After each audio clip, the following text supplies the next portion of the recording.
Now come to a most easiest chapter from this topic called role of microbes as biofertilizer.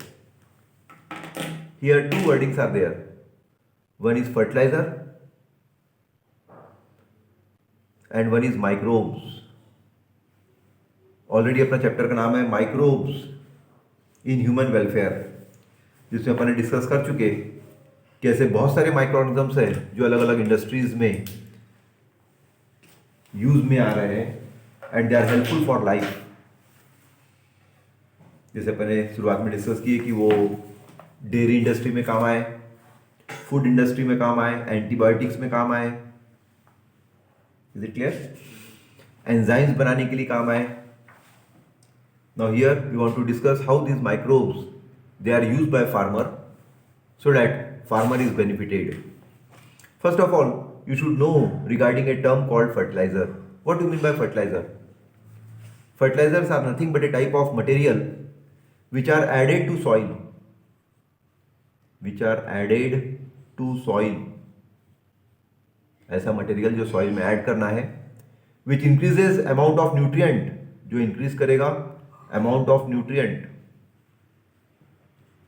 which increases amount of nutrient, which increases the amount of nutrient in it and for healthy growth of plant. ठीक है, nutrient तो add कर दिया soil में जिसके through plant की growth जो है वो क्या रहेगी, हेल्दी रहेगी एंड ईल्ड इंक्रीजेस, और ऑटोमेटिकली उस प्लांट की ईल्ड जो है क्या करेगा, वो बढ़ाएगा। That term is called as fertiliser. उस समय उस बायोलॉजिकल टर्म को क्या बोला जाएगा, fertiliser. Now as per name fertiliser you should know, आपने डेफिनेशन देख ली है कि ऐसा मटेरियल जो सॉइल में ऐड करेंगे जिससे सॉइल में न्यूट्रिएंट्स बढ़ेंगे, प्लांट हेल्दी होगा, प्लांट की ग्रोथ फास्ट होगी और ऑटोमेटिकली ईल्ड बढ़ाएगा। You call that term as fertilizer. Now there are different types of fertilizers. Fertilizers जो add किए जाते हैं, there are of different types. You call some fertilizer as chemical fertilizer. You call some fertilizer as chemical fertilizer, and you call some fertilizer as biological fertilizer. ऐसे कितने type के fertiliser generally agriculture field में farmer use करता है? दो type के fertiliser use करता है, one is called chemical and one is called biological. ठीक है, what is by chemical fertiliser? When you observe the term chemical fertiliser, the fertiliser which are artificially synthesised, ऐसे fertiliser जो artificially synthesise किए हुए हैं, fertiliser which are artificially synthesised from inorganic compound. कहां से है वो? इनऑर्गेनिक कंपाउंड से सिंथेसाइज किए हुए हैं, from inorganic compounds are called as synthetic fertiliser, और you may call it as chemical fertiliser, जिसको अपन सिंथेटिक फर्टिलाइजर बोलेंगे या केमिकल फर्टिलाइजर बोलेंगे। Generally here in artificially synthesise जो फर्टिलाइजर है, इसमें आपको नाइट्रोजन, फॉस्फोरस और पोटेशियम जो है ऐड करना पड़ेगा, NPK which is available in form of example urea आपको ऐड करना पड़ेगा सॉइल में, फॉस्फेट ऐड करना पड़ेगा आपको सॉइल में। You want to add urea in soil, you want to add phosphate in soil, you want to add ammonium sulphate in soil, ammonium sulphate भी आपको सॉइल में ऐड करना पड़ेगा। If you add all this material in soil, the fertility get reduces.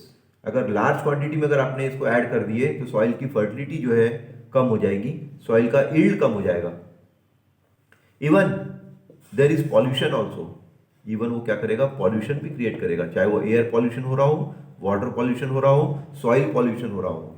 That's why it has large number of disadvantages. इसलिए ये सब चीज अगर आप यूज कर रहे हो तो इसके बहुत सारे डिसएडवांटेजेस हैं, so that it has large number of disadvantages. तो what are these? कौन से डिसएडवांटेज होंगे यहाँ पर अगर आप केमिकल फर्टिलाइजर यूज करते हो? तो अगर आप केमिकल फर्टिलाइजर यूज करते हो continuously, you decreases the physical structure of soil.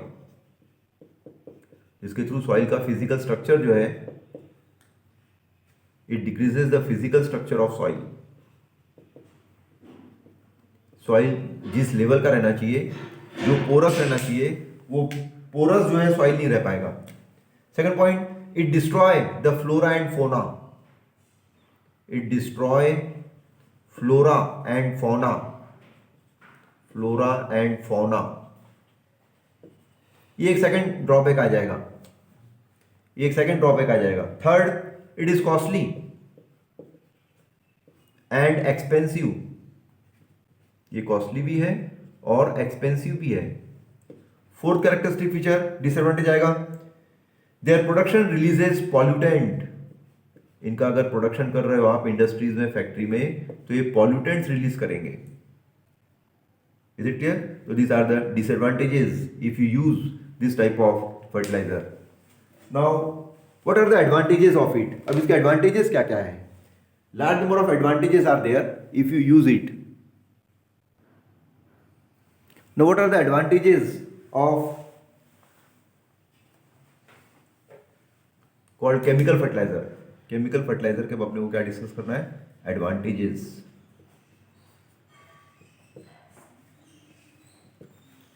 When you observe the advantages of chemical fertilizer, they are required in small quantity. The first point is they are required in small quantity. They are required in small quantity.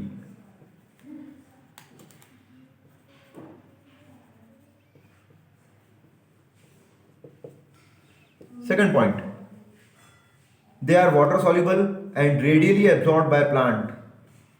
Every chemical fertilizer, they are water soluble and readily absorbed by plant. Third point, they increases the yield. They increases the yield too much. बहुत ज़्यादा yield जो है ये कई बार बढ़ा देता है. Specific element can be supplied to plant. Plant को जो जो एलिमेंट चाहिए वो स्पेसिफिक एलिमेंट जो है आप केमिकल फर्टिलाइजर से, specific elements are supplied to plant. तो these are the advantages of chemical fertiliser. But when you observe this chemical fertiliser, आज के तारीख में केमिकल फर्टिलाइजर का यूज जो है बहुत ज़्यादा हो रहा है टू इंक्रीज द आउटपुट, जिससे यील्ड जो है बढ़ता जाए, हाई होता जाए. ठीक है, बहुत सारे क्रॉप प्लांट में फार्मर जनरली यूज कर रहा है. लेकिन ये भी देखिए कि this chemical fertiliser causes pollution of water and have other disadvantages. लेकिन उसके डिसएडवांटेजेस भी है. That's why it is necessary to use renewable nutritional sources. इसलिए आज ये जरूरी है कि अपने को रिन्यूएबल न्यूट्रिशनल सोर्सेस जो है यूज करना चाहिए. And nowadays environmentalist are pressing for switch over to organic farming. इसलिए आज एनवायरमेंट जो नेचर बोल रहा है, जो साइंटिस्ट बोल रहा है कि अब अपने को स्विच होना चाहिए. स्विच होना चाहिए मीन्स अपन ने अब केमिकल फर्टिलाइजर का उपयोग न करते हुए अपने को अब बायोलॉजिकल फर्टिलाइजर का उपयोग जो है करना चाहिए, विच आर मोर बेनिफिशियल, जो अपने लिए सबके लिए बहुत ज़रूरी है. इसलिए जो केमिकल फर्टिलाइजर है, that's why when you observe this chemical fertiliser some different names are used. ठीक है, केमिकल फर्टिलाइजर को आप बोलोगे inorganic fertiliser. Chemical fertiliser you call it inorganic fertilizer. And when you observe the biological fertilizer, here you call it as organic fertilizer. Here you want to use it organic fertilizer. इस प्रकार देखिए दो specific name जो है यहाँ पर अब use में आ गए हैं. Even when you purchase some crop including some vegetables, farmer बोलता है कि ये ऑर्गेनिक फार्मिंग की खेती है, ये इनऑर्गेनिक फार्मिंग की खेती है. इनऑर्गेनिक फार्मिंग की खेती के द्वारा जो प्रोडक्ट मिलेगा वो उतना यूजफुल नहीं रहेगा as compare to organic farming, क्योंकि ऑर्गेनिक फार्मिंग का जो यील्ड है वो बायोलॉजिकल फर्टिलाइजर के द्वारा बना है, और बायोलॉजिकल फर्टिलाइजर जो यूज किया जाएगा it is best. The when you observe this organic fertiliser which are of biological in origin, which includes farm yard manure, जिसमें क्या रहता है, फार्म यार्ड मैन्यूअर है. Even it may have some compost manure and large number of green manures are there. और बहुत सारे green manures भी organic fertiliser में आते हैं, बायोलॉजिकल फर्टिलाइजर में आते हैं. Some are called as farm yard manure, some are called compost manure and some are called as green manure. When you use this fertilizer, farm yard manure, compost manure and green manure, it increases fertility of soil. ये सब के सब soil की fertility जो है increase करने के लिए हेल्प करते हैं. इसलिए nowadays for better and sustainable agricultural production, farmer use bio fertilizer. इसलिए आज की तारीख में फार्मर जो है बायो फर्टिलाइजर का यूज करना चालू कर दिया है एंड प्रैक्टिस ऑर्गेनिक फार्मिंग. और वो चाहता है कि मैं ऑर्गेनिक फार्मिंग करूं. That's why bio fertiliser are mostly nitrogen fixing.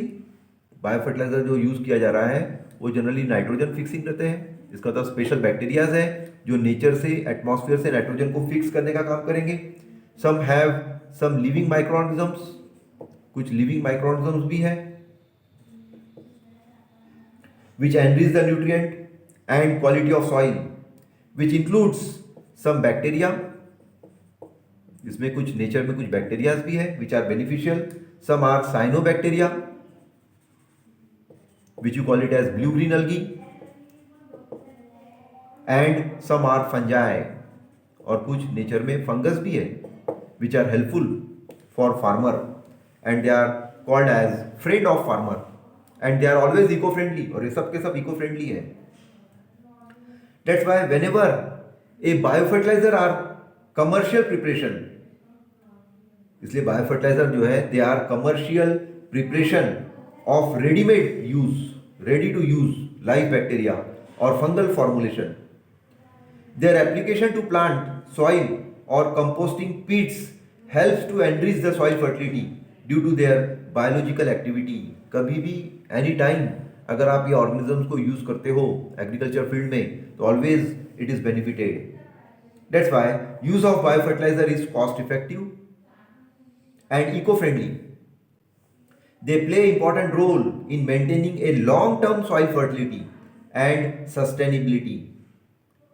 कई सालों तक, कई सदियों तक भी अगर आपने ऑर्गेनिक फार्मिंग कर रहे हो अपने एग्रीकल्चर फील्ड में तो सॉइल की फर्टिलिटी जो है वो मेंटेन रहेगी. जबकि इनऑर्गेनिक फर्टिलाइजर आपने यूज किए थे, शुरुआत में आपको बहुत अच्छा यील्ड मिलेगा, लेकिन डे बाय डे जैसे साल बीतेंगे वैसे वैसे सॉइल की फर्टिलिटी जो है वो रिड्यूस करता जाएगा. तो these are details regarding fertiliser and bio fertiliser. और we may call role of microbes as a bio fertiliser. Now one by one we want to discuss our first point now related to different types of biofertilizer which are used by a farmer. Out of each, name of one biofertilizer. इसमें first जो biofertiliser अपन use करेंगे, technique जो यहाँ पर अपन discuss करेंगे, that techniques include the first as nitrogen fixing biofertiliser. Nitrogen fixing biofertiliser.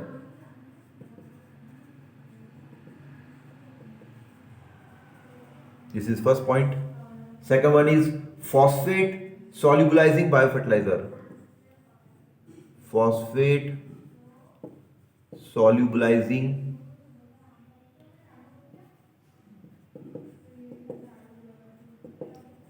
biofertilizer. Third one, compost making biofertilizer. Compost making biofertilizer. Fourth one, cyanobacteria. Cyanobacteria, which you call blue-green algae, acts as biofertilizer. Fifth one is fungal biofertilizer. Fungal biofertilizer.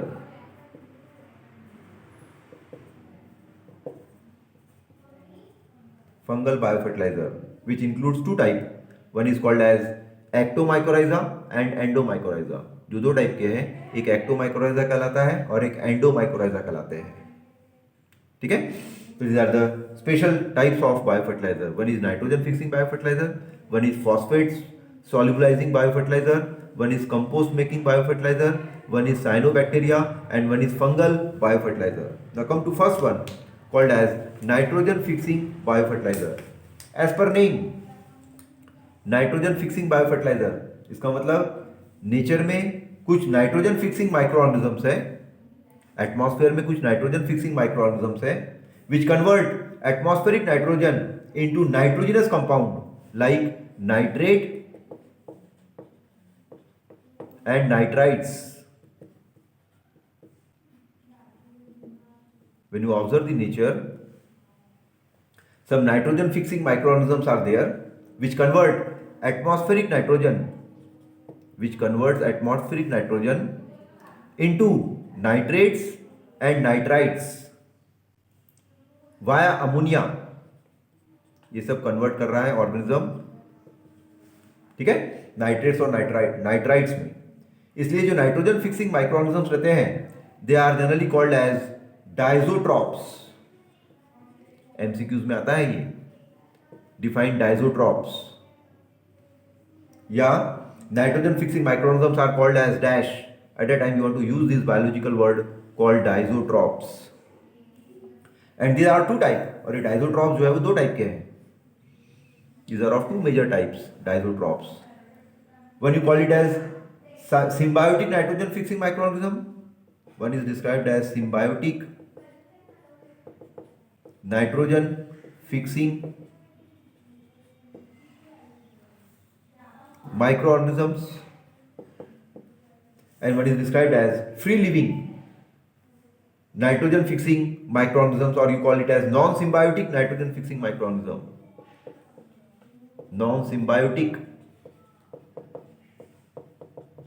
nitrogen fixing microorganism. Nitrogen fixing microorganism. तो diazotrophs जो है there are two type. Some are called as symbiotic nitrogen fixing microorganism and some are described as non-symbiotic nitrogen fixing microorganisms. Now as per name, symbiotic means here some special bacteria helps the plant. कुछ special bacteria है जो plant को इस प्रकार help करेगा, ठीक है, so that there is no harm to organism as well as plant as well as soil. All are benefited, सबको बेनिफिट मिलेगा. ऐसे डाइजोट्रॉप्स को, ऐसे नाइट्रोजन फिक्सिंग बायोफर्टिलाइजर को बोला जाएगा symbiotic nitrogen fixing microorganisms. And the best examples are rhizobium. उसमें best example में आएगा rhizobium. Second best example is Anabina. Second best example is Anabina. These are always associated generally with underground parts and they come in contact with roots. और ये किसके contact में आएंगे? Roots के of higher plants के contact में आएंगे. So that both the plant and bacteria are benefited, and that association is called as symbiotic association, or you may call it as mutualism. और उस फिनोमिना को क्या बोला जाएगा? Mutualism. Now come to non symbiotic, और you call it as free living non symbiotic nitrogen fixing microorganism. The best examples are azotobacter. इसमें best example आएगा azotobacter. Second best example you call it nostoc. Third one best example is called Clostridium.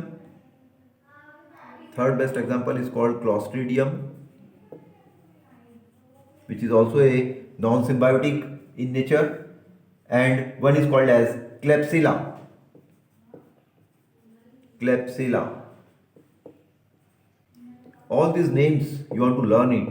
ये सभी नाम जो है आपको MCQs में help करेंगे, इसलिए all these names you want to learn. Is it clear? So here we have completed nitrogen fixing biofertilizer. Our next topic अपन जो डिस्कस करेंगे that is phosphate solubilizing biofertilizer.